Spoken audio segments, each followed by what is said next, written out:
نہ صرف یہ کہ وہ محبت کرے گا بلکہ اس طرح اس سے ملا کرے گا، مگر یہ سب کچھ بہت غیر محسوس انداز میں ہوتا گیا۔ اس نے کبھی زینب سے اس بات کا ذکر نہیں کیا کہ اس کے اور امامہ کے درمیان کسی ہاتھ نوعیت کا تعلق ہے۔ اگر وہ یہ انکشاف کر دیتا تو زینب اسے یقیناً امامہ کی حیثیت کے ساتھ طے شدہ نسبت سے آگاہ کر دیتی۔ بہت شروع میں ہی وہ امامہ کی ایسی کسی نسبت کے بارے میں جان لیتا تو وہ امامہ کے بارے میں بہت محتاط ہو جاتا، اور پھر کم سے کم امامہ کے لیے اس حد تک انوالو ہونے کا سوال ہی پیدا نہیں ہوتا جس حد تک وہ ہو چکا تھا۔ ان کے درمیان ہونے والی ایسی ایک ملاقات میں امامہ نے اسے پرپوز کیا تھا۔ اسے امامہ کی جرأت پر کچھ حیرانی ہوئی تھی، کیونکہ کم سے کم بہت چاہنے کے باوجود ابھی یہ بات نہیں کہہ سکا تھا۔ آپ کا ہاؤس جب کچھ عرصے میں مکمل ہو جائے گا، اس کے بعد آپ کیا کریں گے؟ امامہ نے اس دن اس سے پوچھا تھا۔ اس کے بعد میں اسپیشلائزیشن کے لیے باہر جاؤں گا، جلال نے بڑی سہولت سے کہا۔ اس کے بعد واپس آؤں گا اور اپنا ہاسپٹل بناؤں گا۔ آپ نے اپنی شادی کے بارے میں سوچا ہے؟ اس نے اگلا سوال کیا تھا۔ جلال نے حیران مسکراہٹ کے ساتھ اسے دیکھا تھا۔ امامہ، شادی کے بارے میں ہر ایک ہی سوچتا ہے، آپ کس سے کریں گے یہ طے کرنا ابھی باقی ہے۔ امامہ چند لمحے خاموش رہی۔ مجھ سے شادی کریں گے؟ جلال دم بخود اسے دیکھنے لگا۔ اسے امامہ سے اس سوال کی توقع نہیں تھی۔ آپ کو میری بات بری لگی ہے؟ امامہ نے اسے گمسم دیکھ کر پوچھا۔ یہ ایک دم جیسے ہوش میں آ گیا۔ نہیں، ایسا نہیں ہے، اس نے بے اختیار کہا۔ یہ سوال مجھے تم سے کرنا چاہیے تھا۔ تم مجھ سے شادی کرو گی؟ ہاں، امامہ نے بڑی سہولت سے کہا۔ اور آپ؟ میں ہاں، آف کورس، تمہارے علاوہ میں اور کس سے شادی کر سکتا ہوں؟ اس نے اپنے جملے پر امامہ کے چہرے پر ایک چمک آتے دیکھی۔ میں ہاؤس جاب ختم ہونے کے بعد اپنے ماں باپ کو تمہارے ہاں بھجواؤں گا۔ اس پر جواب میں کچھ کہنے کے بجائے چپ سی ہو گئی۔ جلال، کیا ایسا ہو سکتا ہے کہ میں آپ سے اپنے گھر والوں کی مرضی کے بغیر شادی کر لوں؟ جلال اس کی بات پر ہکا بکا رہ گیا۔ کیا مطلب؟ ہو سکتا ہے میرے پیرنٹس اس شادی پر تیار نہ ہوں۔ کیا تم نے اپنے پیرنٹس سے بات کی ہے؟ نہیں۔ تو پھر تم جو بات کیسے کہہ سکتی ہو؟ کیونکہ میں اپنے پیرنٹس کو اچھی طرح جانتی ہوں، اس نے عرفانیت سے کہا۔ جلال ایک دم کچھ پریشان نظر آنے لگا۔ امامہ، میں نے کبھی یہ سوچا ہی نہیں کہ تمہارے پیرنٹس کو ہم دونوں کی شادی پر کوئی اعتراض ہو سکتا ہے۔ میں تو سمجھ رہا تھا کہ ایسا نہیں ہوگا، مگر ایسا ہو سکتا ہے۔ آپ مجھے صرف یہ بتائیں، کیا آپ اس صورت میں مجھ سے شادی کر لیں گے؟ جلال کچھ دیر خاموش بیٹھا رہا۔ امامہ اضطراب کے عالم میں اسے دیکھتی رہی۔ کچھ دیر بعد جلال نے اپنی خاموشی کو توڑا۔ ہاں، میں تب بھی تم ہی سے شادی کروں گا۔ میرے لیے یہ ممکن نہیں ہے کہ میں اب کسی دوسری لڑکی سے شادی کر سکوں۔ میں کوشش کروں گا کہ تمہارے پیرنٹس اس شادی پر رضامند ہو جائیں، لیکن اگر وہ نہیں ہوتے تو پھر ہمیں ان کی مرضی کے بغیر شادی کرنی ہوگی۔ کیا آپ کے پیرنٹس اس شادی پر رضامند ہو جائیں گے؟ ہاں، میں انہیں منا لوں گا، وہ میری بات نہیں ٹالتے، جلال نے فخریہ انداز سے کہا۔ وہ ہیلو کی آواز پر پلٹی۔ اس سے چند قدم کے فاصلے پر سالار کھڑا تھا۔ وہ اپنے اسی بے ڈھنگے حلیے میں تھا، ٹی شرٹ کے سارے بٹن کھلے ہوئے تھے اور وہ خود جینز کی جیبوں میں ہاتھ ڈالے کھڑا تھا۔ ایک لمحہ کے لیے امامہ کی سمجھ میں نہیں آیا کہ وہ کس طرح کے رد عمل کا اظہار کرے۔ سالار کے ساتھ تیمور بھی تھا۔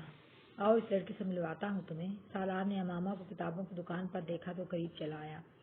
تیمور نے گردن موڑ کر دیکھا، حیرانی سے کہا، چادر والی سے؟ ہاں، سالار نے قدم بڑھائے۔ یہ کون ہے؟ تیمور نے پوچھا۔ یہ وسیم کی بہن ہے، سالار نے کہا۔ وسیم کی؟ مگر تم اس سے کیوں مل رہے ہو؟ وسیم، اس کی فیملی تو خاصی کنزرویٹو ہے، اس سے مل کر کیا کرو گے؟ تیمور نے امامہ پر دور سے ایک نظر ڈالتے ہوئے کہا۔ پہلی بار نہیں مل رہا ہوں، پہلے بھی مل چکا ہوں، بات کرنے میں کیا حرج ہے؟ سالار نے اس کی بات سنی انسنی کرتے ہوئے کہا۔ امامہ نے میگزین ہاتھ میں پکڑے ایک نظر سالار کو اور ایک نظر اس کے ساتھ کھڑے لڑکے کو دیکھا جو تقریباً سالار جیسے حلیے میں ہی تھا۔ How are you? سالار نے اسے اپنی طرف متوجہ دیکھ کر پوچھا۔ فائن۔ امامہ نے میگزین بند کرتے ہوئے اسے دیکھا۔ یہ تیمور ہے، وسیم سے اس کی بھی خاص دوستی ہے، سالار نے تعارف کرایا۔ امامہ نے ایک نظر تیمور کو دیکھا اور پھر ہاتھ کے اشارے سے شاپنگ سینٹر کے ایک حصے کی طرف اشارہ کرتے ہوئے کہا، وسیم وہاں ہے۔ سالار نے گردن موڑ کر اس طرف دیکھا جس طرف اس نے اشارہ کیا تھا اور پھر کہا، مگر ہم وسیم سے ملنے تو نہیں آئے۔ تو امامہ نے سنجیدگی سے کہا، آپ سے بات کرنے آئے ہیں۔ مگر میں تو آپ کو نہیں جانتی، پھر آپ مجھ سے کیا بات کرنے آئے ہیں؟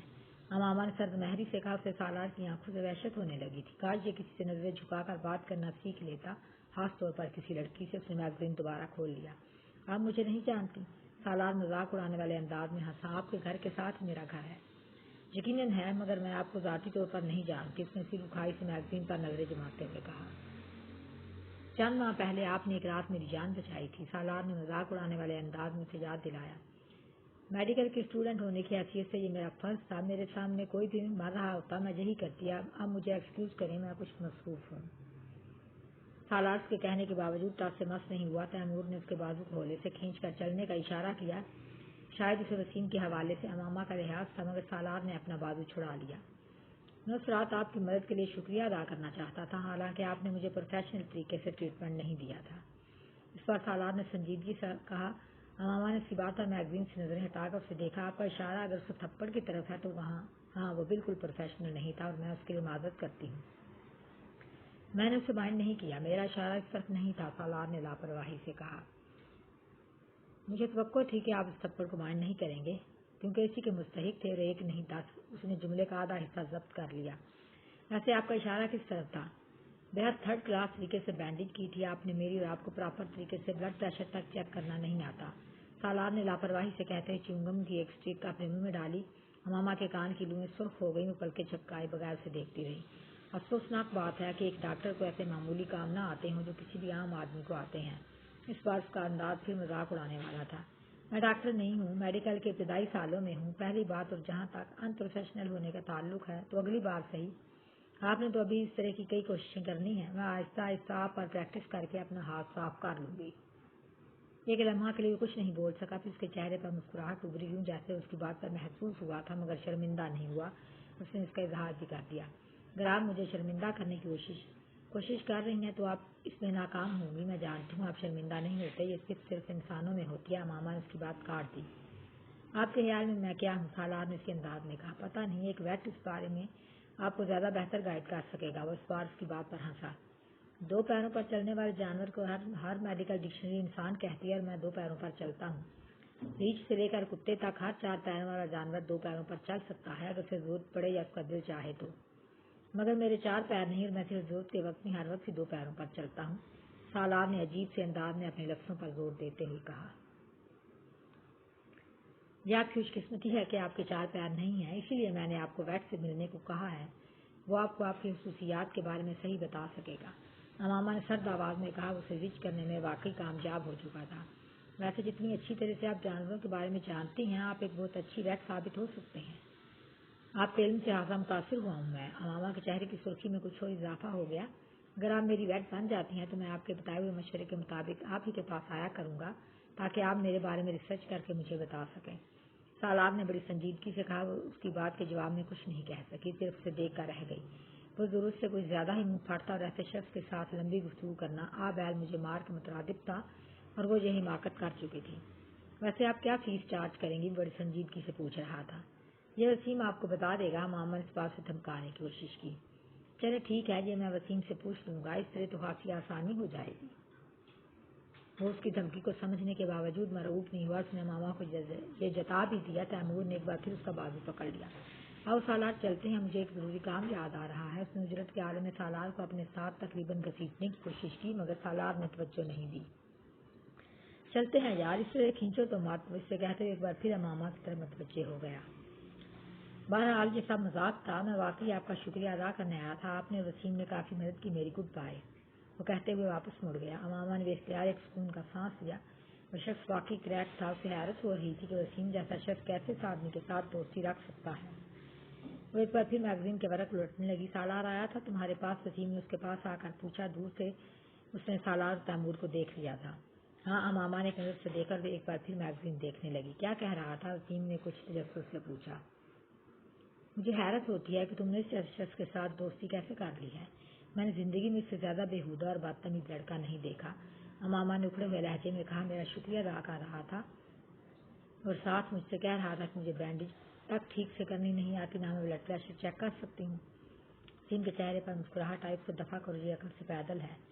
میرا دل تو چاہ رہا تھا کہ مجھ سے 2 ہاتھ اور لگاؤں، اس کو ہوش ٹھکانے آ جائے۔ منہ اٹھا کر اپنے دوست کو لے کر پہنچ گیا ہے یہاں۔ بھائی کس نے کہا ہے تم سے شکریہ ادا کرنے کو؟ اور مجھے تو وہ دوسرا لڑکا بھی خاصا برا لگا، اور وہ کہہ رہا تھا کہ تمہاری اس کے ساتھ بھی دوستی ہے۔ ماما کو اچانک یاد آیا۔ دوستی تو نہیں، بس جان پہچان ہے۔ وسیم نے وضاحت پیش کی۔ تمہیں ایسے لڑکوں کے ساتھ جان پہچان رکھنے کی بھی ضرورت نہیں ہے۔ بولیا دیکھا تھا تم نے ان دونوں کا؟ نہ انہیں بات کرنے کی تمیز تھی، نہ لباس پہننے کا سلیقہ، منہ اٹھا کر شکریہ ادا کرنے آ گئے ہیں۔ بہرحال تم اس سے مکمل طور پر قطع تعلق کر دو، کوئی ضرورت نہیں ہے اس طرح کے لوگوں سے جان پہچان کی بھی تمہیں۔ امامہ نے میگزین رکھتے ہوئے ایک بار پھر اسے تنبیہ کی اور پھر باہر جانے کے لیے قدم بڑھا دیے۔ وسیم بھی اس کے ساتھ چلنے لگا۔ مگر میں ایک بات پر حیران ہوں کہ جس حالت میں تھا اسے کیسے یاد ہے کہ میں نے اس کی بینڈیج اچھی نہیں کی تھی. یا بلڈ پریشر لینے میں مجھے دقت ہو رہی تھی. اماما نے کچھ سوچتے ہوئے کہا. میں یہ سمجھ رہی تھی کہ یہ ایسے ہی ہاتھ پاؤں چھٹک رہا ہے. مجھے یہ اندازہ نہیں تھا کہ یہ اپنے ارد گرد ہونے والی چیزوں کو بھی آبزرو کر رہا ہے. ایسے بینڈیج واقعی خراب کی تھی تم نے, اور اگر میں تمہاری مدد نہ کرتا تو بلڈ پریشر کی ریڈنگ لینا بھی تمہیں نہیں آتی. کم سے کم اس بارے میں جو بھی کہہ رہا تھا ٹھیک کہہ رہا تھا, وسیم نے مسکراتے ہوئے کہا. ہاں مجھے پتا ہے, ماما نے اعتراف کرنے والے انداز میں کہا, مگر میں اس وقت بہت نروس تھی. میں پہلی بار اس طرح کی صورتحال کا شکار ہوئی تھی. پھر اس کے ہاتھ سے نکلنے والا خون مجھے اور خوفزدہ کر رہا تھا, اور اوپر سے اس کا رویہ. کسی خودکشی کرنے والے انسان کو اس طرح کی حرکتیں کرتے نہیں دیکھا تھا میں نے. اور تم ڈاکٹر بننے جا رہی ہو, وہ بھی ایک قابل اور نامور ڈاکٹر. ناقابل یقین, وسیم نے تبصرہ کیا. اب کم سے کم تم اس طرح کی باتیں نہ کرو, اماما نے احتجاج کیا. میں نے اس لیے تمہیں سب نہیں بتایا کہ تم مذاق اڑاؤ. وہ لوگ پارکنگ ایریا میں پہنچ گئے تھے. کچھ دنوں سے وہ جلال اور زینب کے رویے میں عجیب سی تبدیلی دیکھ رہی تھی. وہ دونوں اس سے بہت اکھڑے رہنے لگے تھے. ایک عجیب سا تناؤ تھا جو وہ اپنے اور ان کے درمیان محسوس کر رہی تھی. اس نے 1-2 بار جلال کو ہاسپٹل فون کیا, مگر ہر بار سے یہی جواب ملتا کہ وہ مصروف ہے. زینب کو اگر کال سے لینے بھی آتا تو پہلے کی طرف سے نہیں ملتا تھا, اور اگر ملتا بھی تو صرف رسمی سی الیکس لے کے بعد واپس چلا جاتا. وہ شروع میں اس تبدیلی کو اپنا وہم سمجھتی رہی, مگر پھر زیادہ پریشان ہونے پر ایک دن جلال سے ہاسپٹل چلی آئی. جلال کا رویہ بے حد سرد تھا. اماما کو دیکھ کر اس کے چہرے پر مسکراہٹ پاک نہیں آئی. کافی دن ہو گئے تھے ہمیں ملے ہوئے, اس لیے میں خود چلی آئی. اماما نے اپنے سارے اندیشوں کو جھٹکنے کی کوشش کرتے ہوئے کہا. میری تو شفٹ شروع ہو رہی ہے. اماما نے حیرانی سے اسے دیکھا. زینب بتا رہی تھی کہ اس وقت آپ کی شفٹ ختم ہوتی ہے, میں اس لیے اس وقت آئی ہوں. ایک لمحہ کے لیے خاموش رہا, پھر اس نے کہا, ہاں صحیح ہے, مگر آج میری کوئی اور مصروفیت ہے. اس کا منہ دیکھ کر رہ گئی. جلال, آپ کسی وجہ سے مجھ سے ناراض ہیں؟ ایک لمحے کے توقف کے بعد اس نے کہا, نہیں میں کسی سے ناراض نہیں ہوں. جلال نے سر اٹھائی سے کہا. کیا آپ 10 منٹ باہر آ کر میری بات سن سکتے ہیں؟ جلال کچھ دیر سے دیکھتا رہا, پھر اس نے اپنا اوور آل اپنے بازو پر ڈال لیا اور کچھ کہے بغیر کمرے سے باہر نکل آیا. باہر جاتے ہی جلال نے اپنے جذبات پر ایک نظر دوڑائی, جو شاید اس کے لیے بات شروع کرنے کا اشارہ تھا. آپ میرے ساتھ اس طرح مس بہیو کیوں کر رہے ہیں؟ کیا مس بہیو کر رہا ہوں؟ جلال نے اکھڑ انداز میں کہا. آپ بہت دنوں سے مجھے اگنور کر رہے ہیں. ہاں کر رہا ہوں. اماما کو توقع نہیں تھی کہ وہ اتنی صفائی سے اس بات کا اعتراف کر لے گا. کیونکہ میں تم سے ملنا نہیں چاہتا. وہ کچھ لمحوں کے لیے کچھ نہیں بول سکی. کیوں؟ یہ بتانا ضروری نہیں, اس نے اسی طرح اکھڑ انداز میں کہا. میں جاننا چاہتی ہوں کہ آپ کا رویہ یکدم کیوں تبدیل ہو گیا ہے. کوئی نہ کوئی وجہ تو ہوگی اس کی. اماما نے کہا. ہاں وجہ ہے, مگر میں تمہیں بتانا ضروری نہیں سمجھتا. بالکل اسی طرح جس سے تم بہت سی باتیں مجھے بتانا ضروری نہیں سمجھتی. میں اس کا منہ دیکھنے لگی. میں نے کون سی باتیں آپ کو نہیں بتائیں؟ یہ کہ تم مسلمان نہیں ہو. جلال نے بڑے تلخ لہجے میں کہا. اماما سانس تک نہیں لے سکی. کیا تم نے یہ بات مجھ سے چھپائی نہیں؟ جلال, میں بتانا چاہتی تھی. اماما نے شکست خوردہ انداز میں کہا. چاہتی تھی, مگر تم نے بتایا تو نہیں. دھوکہ دینے کی کوشش کی تم نے. جلال, میں نے آپ کو دھوکہ دینے کی کوشش نہیں کی. اماما نے جیسے احتجاج کیا. میں آپ کو کیوں دھوکہ دوں گی؟ مگر تم نے کیا یہی ہے. جلال نے سر جھٹکتے ہوئے کہا. جلال نے اس کی بات کاٹ دی. تم نے جان بوجھ کر مجھے ٹریپ کیا. اماما کی آنکھوں میں آنسو آ گئے. ٹریپ کیا؟ اس نے زیر لب جلال کے لفظوں کو دہرایا. تم جانتی تھی کہ میں اپنے پیغمبر صلی اللہ علیہ وسلم سے عشق کرتا ہوں. شکست خوردہ انداز میں اسے دیکھتی رہی. شادی تو دور کی بات ہے. اب جب میں تمہارے بارے میں سب کچھ جان گیا ہوں تو میں تم سے کوئی تعلق رکھنا نہیں چاہتا. تم دوبارہ مجھ سے ملنے کی کوشش مت کرنا. جلال نے دوٹوک انداز میں کہا. جلال, میں اسلام قبول کر چکی ہوں. اماما نے مدھم آواز میں کہا. حکم مان. جلال نے تحقیر انداز میں اپنا ہاتھ جھٹکا. یہاں کھڑے کھڑے تم نے میرے لیے اسلام قبول کر لیا؟ اس پر وہ مذاق اڑانے والے انداز میں ہنسا.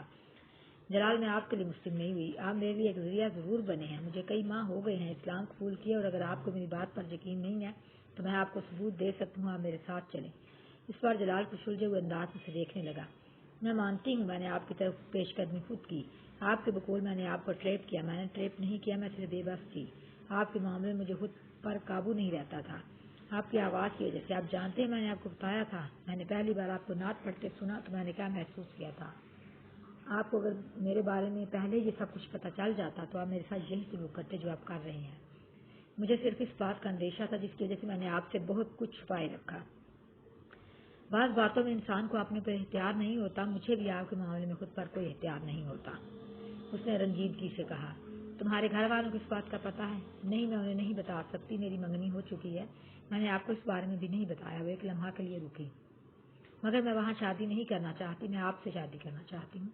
میں صرف اپنی تعلیم مکمل ہونے کا انتظار کر رہی ہوں، تب میں اپنے پیروں پر کھڑی ہو جاؤں گی اور پھر میں آپ سے شادی کروں گی۔ 4-5 سال بعد جب میں ڈاکٹر بن جاؤں گی تو شاید میرے پیرنٹس آپ سے میری شادی پر اس طرح اعتراض نہ کریں جس طرح وہ آپ کریں گے۔ اگر مجھے یہ خوف نہ ہو کہ وہ میری تعلیم ختم کروا کر میری شادی اسٹیج سے کر دیں گے تو شاید میں انہیں ابھی اس بات کے بارے میں بتا دیتی کہ میں اسلام قبول کر چکی ہوں، مگر میں ابھی پوری طرح ان پر ڈیپینڈنٹ ہوں۔ میرے ہاتھ بندھے ہوئے ہیں۔ آپ وہ واحد راستہ تھے جو مجھے نظر آیا۔ مجھے واقعی آپ سے محبت ہے۔ پھر میں آپ کو شادی کی پیشکش نہ کرتی تو اور کیا کرتی؟ آپ اس صورتحال کا اندازہ نہیں کر سکتے جس کا سامنا میں کر رہی ہوں۔ آپ میری جگہ پر ہوتے تو آپ کو اندازہ ہوتا کہ میں جھوٹ بولنے کے لیے کتنی مجبور ہو گئی تھی۔ جلال کچھ کہے بغیر پاس موجود لکڑی کے بینچ پر بیٹھ گیا۔ وہ پریشان نظر آ رہا تھا۔ ماما نے اپنی آنکھیں پونچھ لی۔ کیا آپ کے دل میں میرے لیے کچھ بھی نہیں ہے؟ صرف اس لیے میرے ساتھ انوالو ہیں کیونکہ میں آپ سے محبت کرتی ہوں۔ جلال نے اس کے سوال کا جواب دینے کے بجائے اس سے کہا، ماما بیٹھ جاؤ، پورا پینڈورا باکس کھل گیا ہے میرے سامنے۔ اگر میں تمہاری صورتحال کا اندازہ نہیں کر سکتا تو تم بھی میری پوزیشن کو نہیں سمجھ سکتی۔ ماما اس سے کچھ فاصلے پر رکھی بینچ پر بیٹھ گئی۔ میرے والدین کبھی غیر مسلم لڑکی سے میری شادی نہیں کریں گے، قطع نظر اس کے کہ میں اس سے محبت کرتا ہوں یا نہیں۔ جلال، میں غیر مسلم نہیں ہوں، تم اب نہیں ہو مگر پہلے تو تھی، اور پھر تمہارا خاندان۔ میں ان دونوں چیزوں کے بارے میں کچھ نہیں کر سکتی، ماما نے بے بسی سے کہا۔ جلال نے جواب میں کچھ نہیں کہا۔ کچھ دیر وہ دونوں خاموش رہے۔ کیا آپ اپنے پیرنٹس کی مرضی کے بغیر مجھ سے شادی نہیں کر سکتے؟ کچھ دیر بعد ماما نے کہا، یہ بہت بڑا قدم ہوگا۔ جلال نے نفی میں سر ہلاتے ہوئے کہا، اور بالفرض میں یہ کام کرنے کا سوچ لوں تو بھی نہیں ہو سکتا۔ تمہاری طرح میں بھی اپنے پیرنٹس پر ڈیپینڈنٹ ہوں۔ جلال نے اپنی مجبوری بتائی۔ مگر آپ ہاؤس جاب کر رہے ہیں، چند سال میں اسٹیبلش ہو جائیں گے، ماما نے کہا۔ میں ہاؤس جاب کے بعد اسپیشلائزیشن کے لیے باہر جانا چاہتا ہوں، جو میرے پیرنٹس کی مالی مدد کے بغیر نہیں ہو سکتا۔ اسپیشلائزیشن کے بعد ہی واپس آ کر اپنی پریکٹس اسٹیبلش کر سکتا ہوں۔ 3-4 سال اپنی اسٹڈی ختم کرنے میں بھی لگ جائیں گے، جلال نے اسے یاد دلایا۔ پھر ماما نے اسے مایوسی سے دیکھا۔ پھر یہ کہ مجھے سوچنے کا وقت دو، شاید میں کوئی راستہ نکال سکوں۔ میں تمہیں چھوڑنا نہیں چاہتا مگر میں اپنا کیریئر بھی خراب نہیں کر سکتا۔ میرا پرابلم صرف یہ ہے کہ میرے پاس کچھ بھی نہیں ہے۔ جو کچھ ہے ماں باپ کا ہے، وہ اپنی ساری جمع پونجی مجھ پر خرچ کر رہے ہیں، یہ سوچ کر کہ میں کل کو ان کے لیے کچھ کروں گا۔ وہ بات کرتے کرتے رکا کہ ایسا نہیں ہو سکتا کہ تمہارے والدین اپنی مرضی سے تمہاری شادی مجھ سے کر دیں۔ اس صورت میں کم سے کم میرے والدین کو یہ اعتراض تو نہیں ہوگا کہ تم نے اپنے والدین کی مرضی کے خلاف انہیں بتائے بغیر مجھ سے شادی کی۔ وہ جلال کا چہرہ دیکھنے لگی۔ میں نہیں جانتی ایسا ہو سکتا ہے یا نہیں، میں کچھ بھی نہیں کہہ سکتی، وہ میری بات مانیں گے یا نہیں۔ ماما نے کچھ مایوسی کے عالم میں بات ادھوری چھوڑ دی۔ جلال بات مکمل ہونے کا انتظار کرتا رہا۔ میری فیملی میں آج تک کسی لڑکی نے اپنی مرضی سے باہر کسی لڑکے سے شادی نہیں کی، اس لیے میں یہ نہیں بتا سکتی کہ ان کا رد عمل کیا ہوگا، مگر میں یہ ضرور بتا سکتی ہوں کہ ان کا رد عمل بہت برا ہوگا، بہت برا۔ مجھ سے بہت محبت کرتے ہیں لیکن مجھے یہ اجازت نہیں دے سکتے میں اتنا بڑا قدم اٹھاؤں۔ آپ کو اندازہ ہونا چاہیے کہ میرے بابا کو کتنی شرمندگی اور بے عزتی کا سامنا کرنا پڑے گا۔ صرف میرے لیے تو سب کچھ نہیں بدل دیں گے۔ اگر مجھے اپنی فیملی سے مدد کی توقع ہوتی تو میں گھر سے باہر بھاگوں کی تلاش میں ہوتی، نہ ہی آپ سے اس طرح مدد مانگ رہی ہوتی۔ دھیمے لہجے میں اپنے آواز کی لرزش پر قابو پاتے اس نے جلال سے کہا، ماما میں تمہاری مدد کروں گا، میرے پیرنٹس میری بات نہیں ٹالیں گے، سمجھانے میں کچھ وقت لگے گا مگر میں تمہاری مدد کروں گا، میں انہیں منا لوں گا۔ تم ٹھیک کہتی کہ مجھے تمہاری مدد کرنی چاہیے، وہ پرسوچ مگر الجھے ہوئے انداز میں اسے کہہ رہا تھا۔ ماما کو عجیب سی ڈھارس ہوئی، اسے جلال سے یہی توقع تھی۔ ماما نے سوچا میرا انتخاب غلط نہیں ہے۔ یہ احمقانہ تجویز اسجد کے علاوہ کسی دوسرے کی ہو ہی نہیں سکتی، اسے احساس نہیں ہے کہ ابھی میں پڑھ رہی ہوں، ماما نے اپنی بھابھی سے کہا۔ نہیں، اسجد نے یا اس کے گھر والوں نے ایسا کوئی مطالبہ نہیں کیا، بابا خود تمہاری شادی کرنا چاہ رہے ہیں، ماما کی بھابھی نے رسانیت سے جواب دیا۔ بابا نے کہا ہے، مجھے یقین نہیں آ رہا، جب میں نے میڈیکل میں ایڈمیشن لیا تھا تب ان کا دور دور تک ایسا کوئی خیال نہیں تھا۔ وہ تو انکل اعظم سے بھی یہی کہتے تھے کہ وہ میرے ہاؤس جاب کے بعد ہی میری شادی کریں گے، پھر اب اچانک کیا ہوا؟ ماما نے بے یقینی سے کہا۔ کوئی دباؤ ہوگا، مگر مجھے تو امی نے یہی بتایا تھا کہ یہ خود بابا کی خواہش ہے، بھابھی نے کہا۔ آپ انہیں بتا دیں کہ مجھے ہاؤس جاب سے پہلے شادی نہیں کرنی۔ ٹھیک ہے، میں تمہاری بات ان تک پہنچا دوں گی، مگر بہتر ہے تم اس سلسلے میں خود بابا سے بات کرو، بھابھی نے اسے مشورہ دیا۔ بھابھی کے کمرے سے جانے کے بعد بھی وہ کچھ دیر پریشانی سے وہیں بیٹھی رہی۔ یہ اطلاع اتنی اچانک اور غیر متوقع تھی کہ اس کے پیروں کے نیچے سے محاورتاً نہیں حقیقتاً زمین نکل گئی تھی۔ وہ مطمئن تھی کہ اس کے ہاؤس جاب تک اس کی شادی کا مسئلہ زیر بحث نہیں آئے گا، اور ہاؤس جاب کرنے کے بعد وہ اس قابل ہو جائے گی کہ خود کو سپورٹ کر سکے یا اپنی جلال سے شادی کے بارے میں فیصلہ کر سکے۔ تب تک جلال بھی اپنی ہاؤس جاب مکمل کر کے سیٹ ہو جاتا اور وہ ان دونوں کے لیے کسی قسم کا کوئی مسئلہ کھڑا نہیں ہوتا۔ مگر اب اچانک اس کے گھر والے اس کی شادی کی بات کر رہے تھے، آخر کیوں؟ نہیں، اسد اس کے گھر والوں نے مجھ سے اس طرح کا کوئی مطالبہ نہیں کیا، میں نے خود ان سے بات کی ہے۔ اس رات وہ ہاشم مبین کے کمرے میں موجود تھی۔ اس کے استفسار پر ہاشم مبین نے بڑے اطمینان کے ساتھ کہا، بات بھی کر لیا؟ مجھ سے پوچھے بغیر کس سے میری شادی ارینج کر سکتے ہیں؟ امامہ نے بے یقینی سے کہا۔ ہاشم مبین نے کچھ سنجیدگی سے دیکھا، یہ نسبت تمہاری مرضی سے ہی طے ہوئی تھی، تم سے پوچھا گیا تھا؟ انہوں نے جیسے سے یاد دہانی کرائی۔ منگنی کی بات اور تھی، شادی کی بات اور ہے۔ آپ نے مجھ سے کہا تھا کہ آپ سے پہلے آپ میری شادی نہیں کریں گے۔ امامہ نے ان کا وعدہ یاد دلایا۔ تمہیں اس شادی پر اعتراض کیوں ہے کہ تم مسجد کو پسند نہیں کرتی؟ بات پسند یا ناپسند کی نہیں ہے، اپنی تعلیم کے دوران میں شادی نہیں کرنا چاہتی۔ آپ اچھی طرح جانتے ہیں کہ میں اسپیشلسٹ بننا چاہتی ہوں۔ اس طرح آپ میری شادی کر دیں گے تو میرے سارے خواب ادھورے رہ جائیں گے۔ بہت سی لڑکیاں شادی کے بعد تعلیم مکمل کرتی ہیں، تم اپنی فیملی میں دیکھو کتنی۔ ہاشم مبین نے اسے سمجھانے کی کوشش کی۔ امامہ نے ان کی بات کاٹ لی، وہ لڑکیاں بہت ذہین اور قابل ہوتی ہوں گی، میں نہیں ہوں، میں ایک وقت میں ایک ہی کام کر سکتی ہوں۔ میں اعظم بھائی سے بات کر چکا ہوں، وہ تو تاریخ طے کرنے کے لیے آنے والے ہیں، ہاشم مبین نے اس سے کہا۔ آپ میری ساری محنت کو ضائع کر رہے ہیں، اگر آپ کو میرے ساتھ یہی کرنا تھا تو آپ کو چاہیے تھا کہ آپ اس طرح کا کوئی وعدہ ہی نہ کرتے۔ امامہ نے ان کی بات پر ناراضی سے کہا، جب میں نے تم سے وعدہ کیا تھا تو تب کی بات اور تھی، تب حالات اور تھے، اور اب امامہ نے ان کی بات کاٹی، اب کیا بدل گیا ہے؟ حالات میں کون سی تبدیلی آئی ہے جو آپ میرے ساتھ یہ سلوک کر رہے ہیں؟ میں تمہیں یقین دلاتا ہوں کہ اسد تمہاری تعلیم میں تمہارے ساتھ پورا تعاون کرے گا، وہ تمہیں کسی چیز سے منع نہیں کرے گا۔ ہاشم مبین نے اس کی بات کا جواب دیتے ہوئے کہا، بابا مجھے اسد کے ساتھ تعاون کی ضرورت نہیں ہے، مجھے آپ کے تعاون کی ضرورت ہے، آپ مجھے میری تعلیم مکمل کرنے دیں۔ امامہ نے اس بار قدر ملتجیانہ انداز میں کہا۔ امامہ تم فضول ضد مت کرو، میں وہی کروں گا جو میں طے کر چکا ہوں، ہاشم مبین نے دو ٹوک انداز میں کہا۔ میں ضد نہیں کر رہی، درخواست کر رہی ہوں، بابا پلیز، میں ابھی اسد سے شادی کرنا نہیں چاہتی۔ اس نے ایک بار پھر اسی ملتجیانہ انداز میں کہا، تمہاری نسبت کو 4 سال ہونے والے ہیں، جو ایک بہت لمبا عرصہ ہوتا ہے، مگر اگر انہوں نے خود کچھ عرصے کے بعد کسی نہ کسی وجہ سے منگنی توڑ دی تو کوئی بات نہیں، کوئی قیامت نہیں آئے گی، وہ منگنی توڑنا چاہے تو توڑ دیں، بلکہ ابھی توڑ دیں۔ تمہیں اس شرمندگی اور بے عزتی کا احساس نہیں ہے جس کا سامنا ہمیں کرنا پڑے گا؟ کیسی شرمندگی بابا؟ یہ ان لوگوں کا اپنا فیصلہ ہوگا، اس میں ہماری تو کوئی غلطی نہیں ہوگی۔ اس نے انہیں قائل کرنے کی کوشش کی، تمہارا دماغ خراب ہوگا یا پھر تم عقل سے پیدل ہو؟ ہاشم مبین سے جھڑکتے ہوئے کہا، بابا کچھ نہیں ہوگا، لوگ 2-4 دن باتیں کریں گے پھر سب کچھ بھول جائیں گے، آپ اس بارے میں ہاں پریشان ہو رہی ہیں۔ امامہ نے قدر بے فکری اور لاپرواہی سے کہا، تم اس وقت بہت فضول باتیں کر رہی ہو، فی الحال تم جہاں سے جاؤ۔ ہاشم مبین نے ناگواری سے اسے دیکھتے ہوئے کہا۔ امامہ بادل ناخواستہ وہاں سے چلی آئی، مگر اس رات وہ ہاتھ سے پریشان رہی۔ اگلے دن واپس لاہور چلی آئی۔ ہاشم مبین نے اس سے اس سلسلے میں دوبارہ بات نہیں کی۔ لاہور آ کر وہ قدر مطمئن ہو گئی اور ہر خیال کو ذہن سے جھٹکتے ہوئے اپنے امتحان کی تیاری محسوس ہو گئی۔ ہاشم مبین نے اس واقعہ کو ذہن سے نہیں نکالا تھا، وہ ایک محتاط طبیعت کے انسان تھے۔ وہ امامہ کے بارے میں پہلی بار اس وقت تشویش میں مبتلا ہوئے تھے جب اسکول میں تحریم کے ساتھ جھگڑے والا واقعہ پیش آیا تھا۔ اگرچہ وہ کوئی ایسا غیر معمولی واقعہ نہیں تھا، مگر اس واقعے کے بعد انہوں نے احتیاطی تدابیر کے طور پر امامہ کی نسبت اسد کے ساتھ طے کر دی تھی۔ ان کا خیال تھا اس سے اس کا ذہن ایک نئے رشتے کی جانب مبذول ہو جائے گا، اور اگر اس کے ذہن میں کوئی شبہ یا سوال پیدا ہوا بھی تو اس نئے تعلق کے بعد اس بارے میں زیادہ تردد نہیں کرے گی۔ ان کا یہ خیال اور اندازہ صحیح ثابت ہوا تھا۔ امامہ کا ذہن واقعی تحریم کی طرف سے ہٹ گیا تھا۔ اسد میں وہ پہلے بھی کچھ دلچسپی لیتی تھی، مگر اس تعلق کے قائم ہونے کے بعد اس دلچسپی میں اضافہ ہو گیا تھا۔ ہاشم مبین نے اسے بہت مطمئن اور مگن دیکھا تھا، وہ پہلے کی طرح تمام مذہبی سرگرمیوں میں دلچسپی لیتی تھی۔ اس بار جو کچھ وسیم نے انہیں بتایا تھا اس نے ان کے پیروں کے نیچے سے زمین نکال دی تھی۔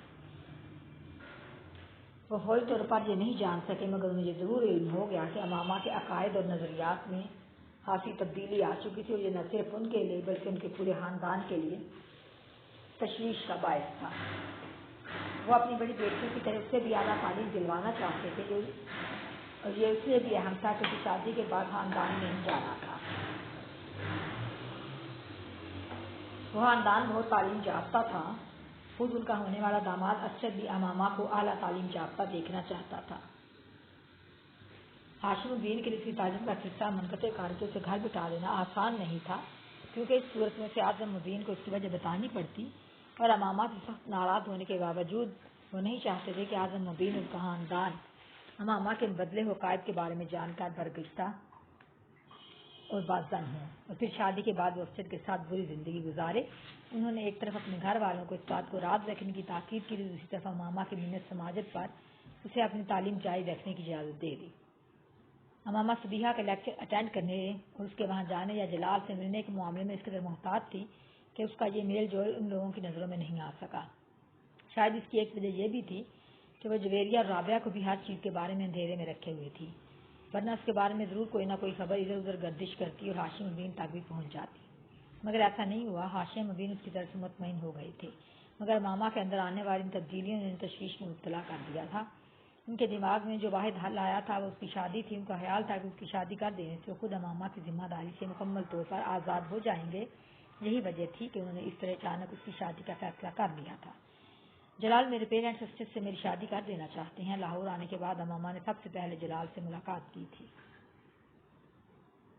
مگر تم تو کہہ رہی تھی کہ تمہاری ہاؤس ٹاپ تک تمہاری شادی نہیں کریں گے، جلال نے کہا۔ وہ ایسا ہی کہتے تھے، مگر اب وہ کہتے ہیں کہ میں اپنی تعلیم شادی کے بعد بھی جاری رکھ سکتی ہوں۔ اسٹس لاہور میں گھر لے لے گا تو میں زیادہ آسانی سے اپنی تعلیم مکمل کر سکوں گی۔ جلال اس کے چہرے سے اس کی پریشانی کا اندازہ کر سکتا تھا۔ جلال بھی یکدم فکر مند ہو گیا۔ جلال، میں اسٹس سے شادی نہیں کر سکتی، میں کسی صورت اسٹس سے شادی نہیں کر سکتی، وہ بڑائی۔ پھر تم اپنے پیرنٹس کو صاف صاف بتا دو۔ جلال نے یکدم کسی فیصلے پر پہنچتے ہوئے کہا، کیا بتا دوں؟ یہ کہ تم مجھ سے شادی کرنا چاہتی ہو۔ آپ کو اندازہ نہیں ہے کہ وہ کس طرح ریئیکٹ کریں گے، مجھے انہیں پھر سب کچھ ہی بتانا پڑے گا۔ وہ بات کرتے کرتے کچھ سوچنے لگی۔ جلال، آپ اپنے پیرنٹس سے میرے سلسلے میں بات کریں، آپ انہیں میرے بارے میں بتائیں۔ اگر میرے پیرنٹس نے مجھ پر اور دباؤ ڈالا تو پھر مجھے اپنا گھر چھوڑنا پڑے گا، پھر مجھے آپ کی مدد کی ضرورت ہوگی۔ امامہ، میں اپنے پیرنٹس سے بات کروں گا، وہ رضامند ہو جائیں گے، میں جانتا ہوں میں انہیں منا سکتا ہوں۔ جلال نے اسے یقین دلایا۔ پوری گفتگو کے دوران پہلی بار امامہ کے چہرے پر مسکراہٹ ابھری۔ اگلے چند ہفتے وہ اپنے پیپرز کے سلسلے میں مصروف رہی۔ جلال سے بات نہ ہو سکی۔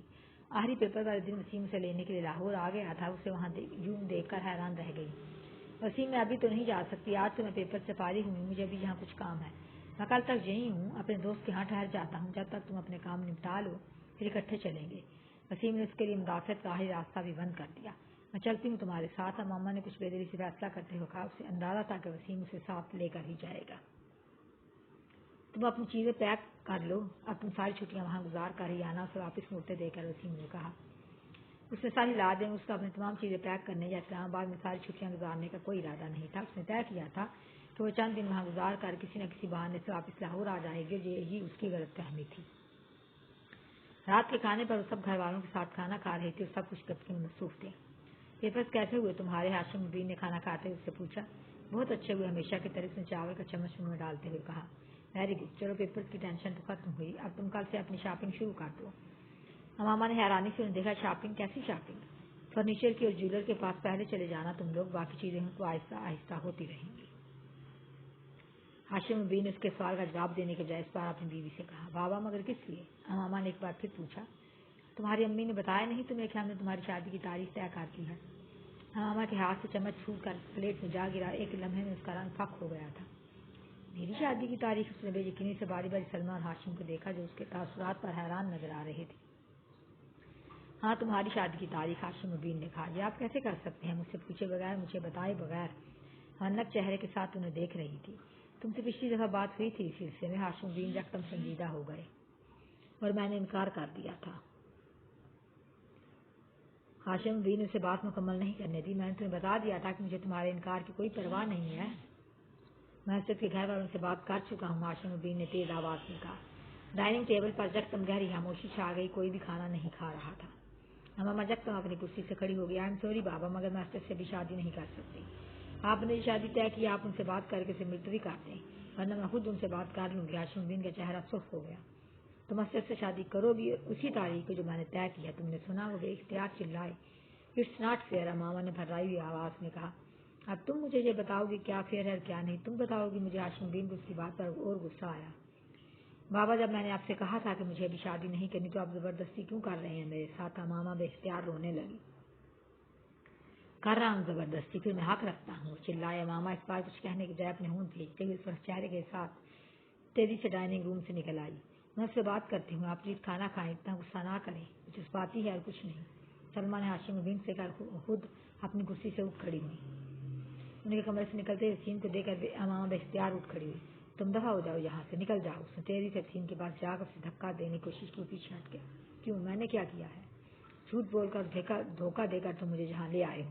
مجھے اگر لاہور میں پتہ چل جاتا کہ تم اس سے مجھے اسلام آباد لا رہے تو میں کبھی یہاں نہ آتی. وہ دہاڑی. میں نے وہی کیا جو مجھ سے بابا نے کہا. بابا نے کہا تھا میں تمہیں نہ بتاؤں. وسیم نے وضاحت پیش کرنے کی کوشش کی. پھر تم یہاں میرے پاس کیوں آئے ہو؟ بابا کے پاس جاؤ, ان کے پاس بیٹھو, بس یہاں سے دفع ہو جاؤ. وسیم ہونٹ بھیجتے ہوئے اسے دیکھتا ہے, پھر کچھ کہے بنا کمرے سے نکل گیا. امامہ اپنے کمرے میں جا کر بیٹھ گئی. اس وقت اس کے پیروں سے صحیح معنوں میں زمین نکل چکی تھی, جس کے رحم و گمان میں بھی نہیں تھا کہ گھر والے اس کے ساتھ اس طرح کر سکتے ہیں. وہ اتنے قدامت پرست یا کٹر نہیں تھے جتنے وہ اس وقت ہو گئے تھے. اسے ابھی بھی یقین نہیں آ رہا تھا کہ یہ سب کچھ اس کے ساتھ ہو رہا تھا. اس کا دل ڈوبنے لگا. مجھے اس صورتحال کا سامنا کرنا ہے, مجھے ہمت نہیں آنی. مجھے کسی نہ کسی طرح فوری طور پر جلال سے کانٹیکٹ کرنا ہے. یقیناً اب تک اپنے پیرنٹس سے بات کر چکا ہوگا. اس سے بات کر کے کوئی نہ کوئی رستہ نکل آئے گا. وہ بے چینی سے کمرے میں ٹہلتے ہوئے سوچی. اس کمرے میں دوبارہ کوئی نہیں آیا. رات 12 بجے کے بعد وہ اپنے کمرے سے نکلی. وہ جانتی تھی اس تک سب سونے کے لیے جا چکے ہوں گے. اس نے جلال کے گھر کا نمبر ڈائل کرنا شروع کر دیا. فون کسی نے نہیں اٹھایا. اس نے جگہ بعد دیگرے کئی بار نمبر ملایا. آدھا گھنٹہ تک اسی طرح کالز کرتے ہوئے اس نے مایوسی کے ساتھ فون رکھ دیا. وہ جویریہ یا رابعہ کو فون نہیں کر سکتی تھی. وہ دونوں اس وقت ہاسٹل میں تھی. کچھ دیر سوچتے رہنے کے بعد اس نے صبیحہ کا نمبر ڈائل کرنا شروع کر دیا.